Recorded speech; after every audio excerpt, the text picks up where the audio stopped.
तो ईरान ने जो तबाही मचाई है इसराइल में, वो आपको हम बताने जा रहे हैं। बहुत जबरदस्त तबाही मचाई है। दरअसल ईरान का यह हमला कब हुआ है? ईरान का हमला इसराइल पर तब हुआ है जब देर रात अमेरिका के बी-2 बॉम्बर्स ने जब ईरान के 3 न्यूक्लियर सेंटर्स को, जिसमें इस्फहान, नतांज और फर्दो का नाम शामिल है, इन 3 सेंटर्स को अमेरिका के बी-2 बॉम्बर से नुकसान पहुंचाया। उसके बाद जो ईरान ने जवाबी कार्रवाई की है, उसने एक तरह से समझिए कि कयामत बर्पा कर दिया है इसराइल में। इसराइल के कई शहरों में हमले हुए हैं, खासतौर से नदर्न इसराइल और सेंट्रल इसराइल में। जी हां, नदर्न और सेंट्रल इसराइल में जबरदस्त तबाही मचाई है ईरान के हमलों ने। हम आपको 2 खास बड़े शहरों का जिक्र और तस्वीर आपको दिखाना चाहते हैं। पहली तस्वीर आपको हम दिखाएंगे हाइफा की। जी हां, हाइफा जो है वो इसराइल के लिए बहुत ही अहम शहर है। हाइफा पोर्ट सिटी है, और चूंकि ये पोर्ट सिटी है यानी कि बंदरगाह है, यहां पर तमाम बड़े या दूसरे मुल्कों से जो ट्रेड होता है समंदर के रास्ते से, तो इसमें काफी बड़ी एक भूमिका रहती है इसराइल के लिए। इसराइल की इकोनॉमी को इससे काफी बूस्ट मिलता है। लेकिन हाइफा को जिस तरह से ईरान ने निशाना बनाया है, और ऐसा नहीं है कि अमेरिका के ईरान पर हमले के बाद हाइफा को ईरान ने निशाना बनाया। ईरान दरअसल पहले से ही हाइफा को लगातार निशाना बनाता आ रहा है, क्योंकि ईरान शायद यह चाहता है कि इसराइल को घुटनों पर ला दिया जाए, इसराइल को आर्थिक तौर पर, माशी तौर पर उसको इतना कमजोर कर दिया जाए कि इसराइल फिर कभी ऐसा सोच ना पाए। हालांकि इसराइल की मदद कहां से होती है सबको पता है। इसराइल को कितने ज्यादा पैसे मिलते हैं कर्ज के तौर पर, यह सबको पता है। यह बाकायदा एड मिलती है उसे। तो फिलहाल आपको बता दें कि जो ईरान ने हमला किया है, ताजा हमला ईरान का जो इसराइल पर है, वो अजब ही दास्तान सुना रहा है। आप ये तस्वीरें देखिए किस तरह से ये इसराइल का शहर है, इसराइल का हाइफा पोर्ट सिटी, इसराइल का वो शहर। देखिए क्या हालत हो गई है। ऊंची ऊंची फलकबोस इमारतें जमींदोज हो रही हैं, लोगों को चैन नहीं मिल रहा है। इसराइलियों को शायद इस बात का कभी एहसास होता था कि कोई उनके शहर पर भी हमला कर सकता है, कोई किसी मुल्क का मिसाइल उनके शहर पर भी गिर सकता है। लेकिन अब आपको बता दें कि ज्यादातर जो इसराइली हैं, आपको मालूम है इसराइल की आबादी कितनी है? इसराइल की कुल आबादी है 90 लाख या उससे थोड़े ज्यादा, यानी कि 1 करोड़ से कम की आबादी है इसराइल की। इसीलिए इसराइल की जो लोग हैं, उनकी हिफाजत के लिए इसराइल की हुकूमत ने बंकर्स बना रखे हैं। और जब कहीं से कोई हमले की कोई ऐसी खबर आती है, या जब हमले का जरा भी अंदेशा होता है, तो वहां सायरन बजने शुरू हो जाते हैं, और सायरन बजने की आवाजें भी आती रही हैं। आपको हम बताएंगे किस तरह से हाइफा शहर में सायरन बजते ही एक भगदड़ सी मच जाती है, सड़कें खाली हो जाती हैं। ज्यादातर इसराइली जो अवाम है वो बंकर्स में चले जाते हैं, छोटे छोटे कमरे नुमा बंकर्स में भी वो काफी देर तक रहने को मजबूर हैं।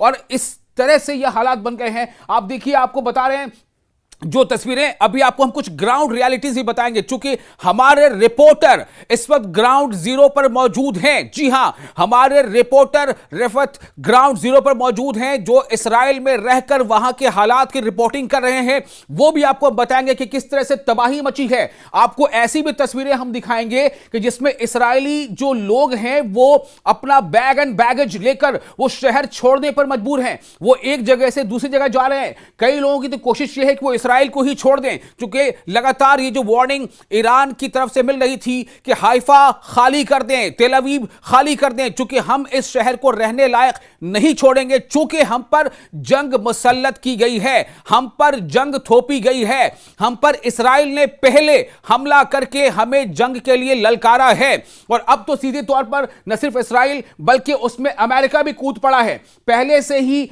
ईरान यह कहता रहा है कि अगर, चूंकि हम जो कार्रवाई अब कर रहे हैं वो इसराइल के हमले का जवाब दे रहे हैं, हमने हमले की शुरुआत नहीं की, हमने हमले का जवाब देना है, तो हम हमले का जवाब दे रहे हैं, देते रहेंगे। और देखिए तबाही का मंजर देखिए, ये कोई गजा या कोई लेबनान का शहर नहीं, ये इसराइल का शहर है, इसराइल का हाइफा पोर्ट सिटी है। तो इसराइल के हाइफा पोर्ट सिटी में जो तबाही मची है उसको बयां नहीं किया जा सकता। और इसी तरह की तबाही जो है वो इसराइल के तेल अवीव में भी है। तो तेल अवीव में भी इसराइल ने जबरदस्त इसराइल के शहर तेल अवीव में, जो कि उसकी राजधानी है तेल अवीव में भी जबरदस्त नुकसान पहुंचा है। तेल अवीव की भी तस्वीरें आपको हम स्क्रीन पर दिखा रहे हैं। ये तेल अवीव है, क्योंकि इससे पहले जो हमने आपको तस्वीरें दिखाई थी वो हाइफा की थी, लेकिन देखिए तेल अवीव, ये देखिए तेल अवीव, ये इस्राएल का शहर, ये इस्राएल का शहर तेल अवीव। क्या हो गया इस्राएल के शहर को, इसका नजारा क्या बता रहा है, किस तरह से गाड़ियां जली पड़ी हैं, गाड़ियां अटक गई हैं, जाम लगा है, लोग वहां से निकलकर भागने की कोशिश कर रहे हैं, और ये पूरा इलाका देखिए धुएं के और गुब्बार से अटा पड़ा है। बिल्डिंगें जो हैं उसके पर खच्चे उड़ रहे हैं। ये इस्राएल की करनी का नतीजा है। इस्राएल ने जो ईरान पर हमले किया था उसका ईरान जवाब दे रहा है। इस्राएल का शहर तेल अवीव का नजारा देखिए क्या हो चुकी है हालत। अब आपको हम सीधे लिए चलते हैं ग्राउंड जीरो पर, जहां पर हमारे रिपोर्टर मौजूद हैं रिफत अब्दुल्ला हमें यह बता रहे हैं कि किस तरह से वहां पर परेशानी लोगों की बढ़ गई है। इस्राएली अवाम को चैन नहीं मिल रहा है, उन्हें लग रहा है कि रात में तबाही मचती है, रात में इस्राएली मिसाइल बरसते हैं, अब तो दिन में भी हमले हो रहे हैं। तो रिफत अब्दुल्ला के पास चलते हैं कि रिफत हमें ग्राउंड सिचुएशन किस तरह से दिखा रहे हैं। देखिए, ईरान के पलटवार से इसराइल में कई जगहों पे तबाही हुई है। ईरान की तरफ से करीब 40 मिसाइल्स लॉन्च किए गए, क्योंकि यूएस ने इसराइल पे अटैक किया था और उसके रिटाइलेशन में जो हमला किया है ईरान ने, उसकी वजह से कई जगहों पे तबाही हुई है। और आप देख सकते हैं ये वो दुकानें हैं जहां पर शीशे चकनाचूर हुए हैं, सब कुछ इर्द गिर्द तबाह हुआ है। कई बिल्डिंग्स को यहां पे नुकसान पहुंचा है। ये आइंस्टाइन स्ट्रीट है, तेल अवीव के साथ में ही ये पड़ता है, चूँकि तेल अवीव और हाइफा पिछले कई दिनों से दहल रहा है ईरान के मिसाइल अटैक से। लेकिन यूएस ने जब ईरान पे हमला किया, उसके जवाब में ईरान ने ज़ोरदार हमला आज किया, करीब 40 मिसाइल्स दागे। उसमें से बताया जा रहा है कि 7 जो है इसराइल में अलग अलग जगहों पे गिरे, जिसकी वजह से ये तबाही हुई है। ये एक जगह है, ये एक स्ट्रीट है आइंस्टाइन स्ट्रीट, यहाँ पर जो मिसाइल गिरा उसकी वजह से पूरे इलाके में तबाही हुई है। ये वो दुकानें हैं जहाँ पर इर्द गिर्द आप देख सकते हैं सब कुछ बिखरा पड़ा है, क्योंकि शिद्दत धमाके की बहुत ज़्यादा थी। यानी बैलिस्टिक मिसाइल जहाँ पे गिरता है वहाँ पे इस तरीके की तबाही होती है। तो यह है इसराइल की आइंस्टाइन स्ट्रीट, और आइंस्टाइन स्ट्रीट पे जो मिसाइल गिरा ईरान का, उसकी वजह से यहाँ हर तरफ से तबाही हुई है। ये काफ़ी सारे कॉम्प्लेक्सेस इधर हैं बड़े बड़े, वो अंदर से टूट गए हैं, यानी जो दुकानें हैं उनमें तबाही हुई है। और ये इम्पैक्ट कितना था ये आप देख सकते हैं, तकरीबन 300 मीटर तक इस मिसाइल अटैक का इम्पैक्ट दिख रहा है। तो देखा आपने, रिफत हमारे जो रिपोर्टर है वो वहां मौजूद हैं ग्राउंड जीरो पर। एक बार फिर हम चाहेंगे कि 2 तस्वीरें आपको हम दिखाएं। वो जो 2 तस्वीरें हैं जिनमें हम दोनों तस्वीरें आपको दिखा रहे हैं, बर्बादी की, हाइफा की भी तस्वीर और तेल अवीव की भी तस्वीर। अब मैं अपनी टीम से कहूंगा कि वो जो 2 तस्वीरें एक साथ हैं वो इसको यहां पर प्ले कर दे, ताकि हम दिखा सकें अपने दर्शकों को, अपने नाज़रीन को कि क्या तबाही मची है। ये देखिए 2 तस्वीरें अलग अलग।